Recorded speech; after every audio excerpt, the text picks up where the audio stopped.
Today's project is a tool wall and it's gonna go right here. There's two reasons for building this. One, I just want easy access to everything. Like I'm sick of lifting that up, getting in there, getting stuff out. It makes me less functional. I want a really functional tool wall. And secondly, I want a much cooler looking backdrop than this. It's quite literally gray. So I think that's the most boring color you can have. Now, one parameter I want to try and set for myself on this, I want to spend as little money as possible on this project. So I'm going to dig into my plywood offcuts and also my hardwood scraps to try and make cool looking tool holders. Now, when it comes to the budget side of things, this is probably where I'm cheating just a little bit. So this is black butt shiplap that I used in an art show about 6 months ago, and it has been sitting in my brother's old bedroom for the last 6 months. Now, when I was cladding the walls for that art show, I kind of had this project in mind. So when I said I'm not spending any more additional money, I didn't factor this in. But I am being extremely resourceful with the other two options. Anyway, let's get to installing this shiplap onto that wall.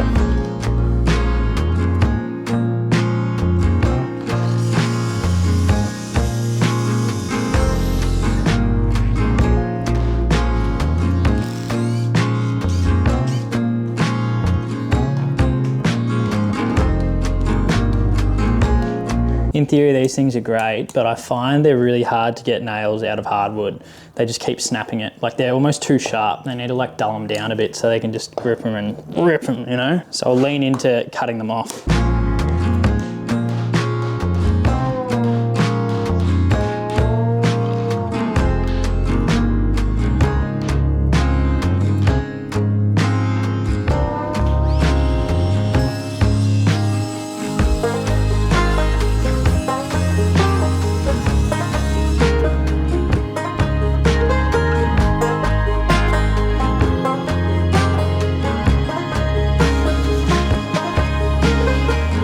Right, so we've cut ourselves some strips, and the purpose of these is that they're sort of going to sit along the back side of the wall like so.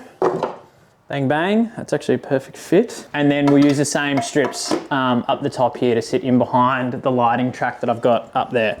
So we'll screw those in, that'll give us something to nail to, and we're just going to nail top and bottom. We're not going to worry about nails in between. Actually thinking about it, we'll probably put screws in as well, just to make sure that we've got a bit more structural integrity, because we don't want that falling off the wall. That's what we're doing.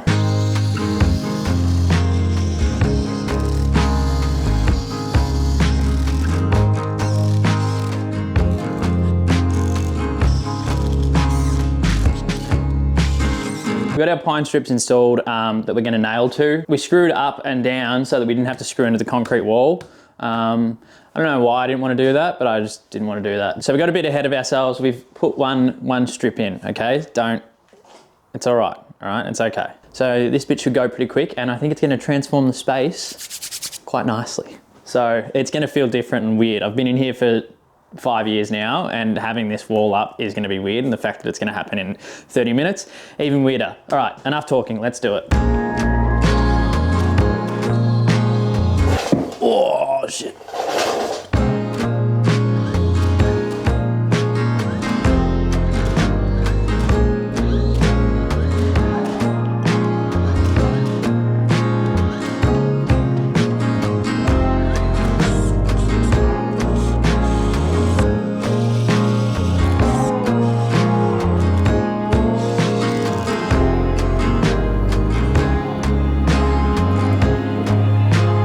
Okay, shiplap's done.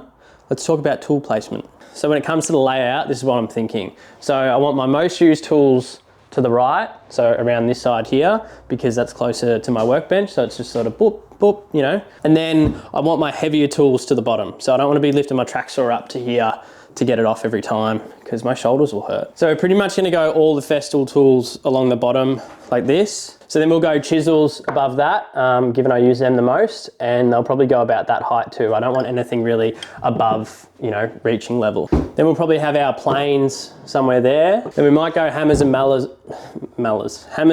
after that. And then we'll probably go files, etc.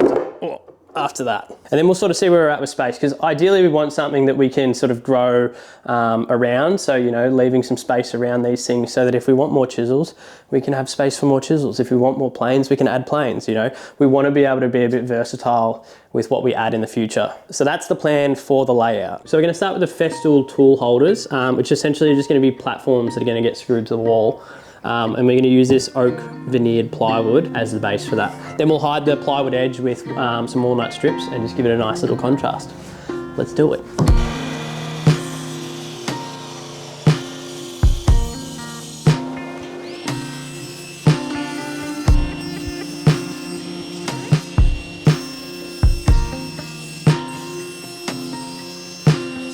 We're just going to use nails and screws to screw these together, but I like to use a pin nail first. Usually it works a bit better than that. As I was saying, I like to use a pin nail first. Okay. All right, take 3. I like to use a pin nail first. All right, that one's stuck out. I think this plywood's too dense for a pin nail. So like I said, I like to use a brad nail first. There we go. And that helps things not slide around when I'm screwing it together.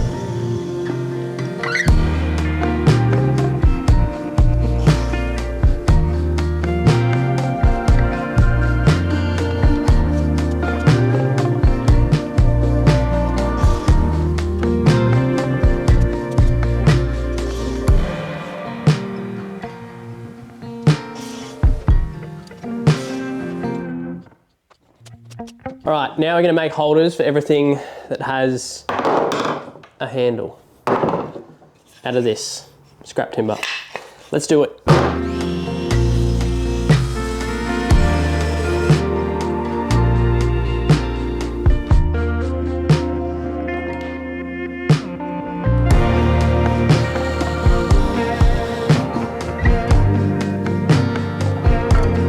Now I don't use a lot of hand tools, but given we are making hand tool holders, as a bit of an ode to the hand tools, I'm going to use hand tools to make the hand tool holders, despite using the saw and the drill press.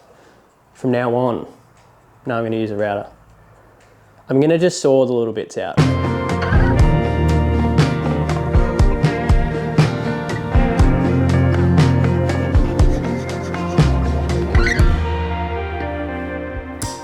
Fuck.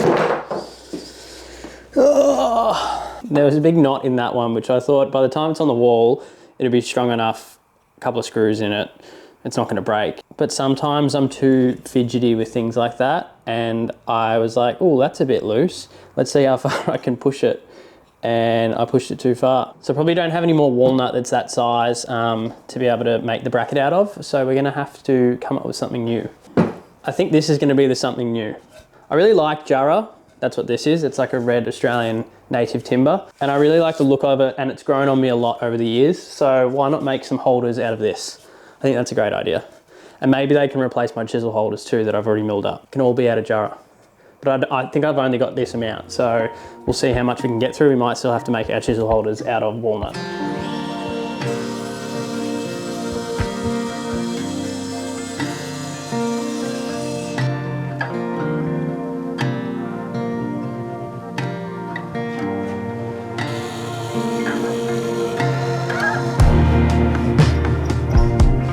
So as you can sort of see here, my hand tool work isn't the best. So we're gonna actually use the table saw to finish this off. One day I'll get better, I promise.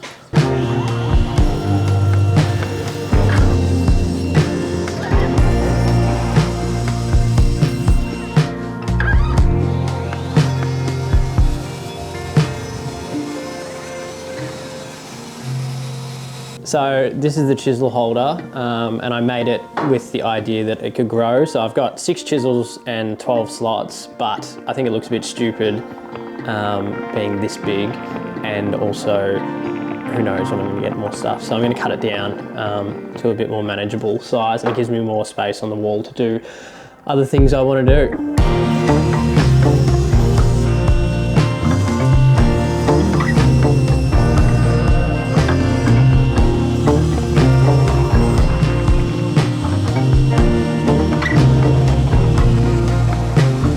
I've been trying to lay these out like on the bench like this to picture what this will look like up on the wall, but it's too hard. But I've been wanting to avoid installing anything on here because I wanted some dramatic video at the end of me finally installing it, but I can still do that. I'll do that at the end as well. But I'll install these now so I can get an idea of placement and where things can go. And then I'll take them off, I'll finish them, and I'll throw them back up. So that's what we're doing.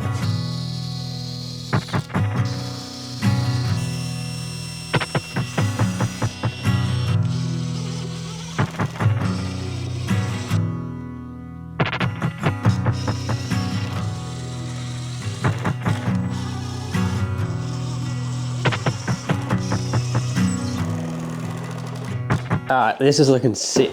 So here we've got a plane holder. Now the only problem with this is that the planes have a rounded base, so they kind of want to do this. So I need to figure out a way to make that stop happening. Then over here I'm going to have all my sort of metal measuring tools, squares, etc. And they'll be magnetized. So I'm gonna go, this is gonna be the only thing that I purchased, but I'm gonna go buy some magnets for that. And then we're gonna magnetize the saws as well. So they're gonna sort of sit here and here. So I think that'll fill in the space nicely. Now I know I said I wanted to have space to grow and to customize. Unfortunately, I think these two are gonna be the only 2 holders that are gonna be able to be replaced. Aside from that, we're at max capacity. So we'll just have to upgrade these things. I mean, these are like $12 or something. These probably were like $40. Like a lot of this stuff is cheap stuff. So we'll just upgrade the cheap stuff as we go. So yeah, let's get into making those magnetic holders.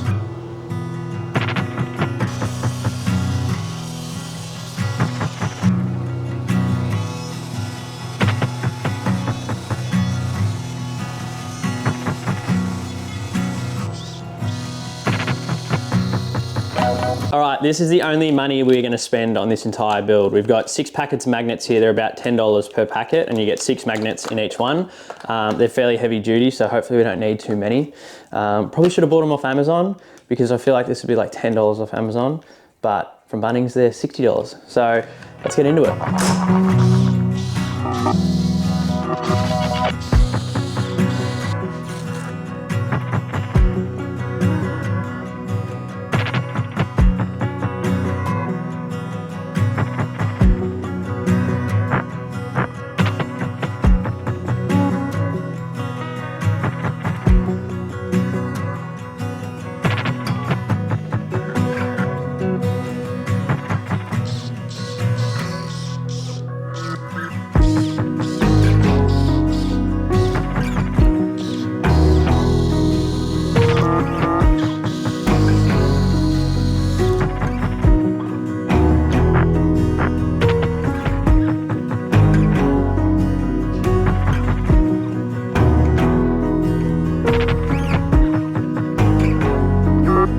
So for the plane holders, instead of having them standing up vertical and sort of sitting on a shelf like that and trying to figure out a way to stop them rocking, I've just made pretty much an identical version of the Festool tool holders. And so that's just gonna sit on that like that, and that'll get screwed to the wall as well. So the final stages now, we just have to sand, oil, install. How exciting. Let's do it.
How good is that?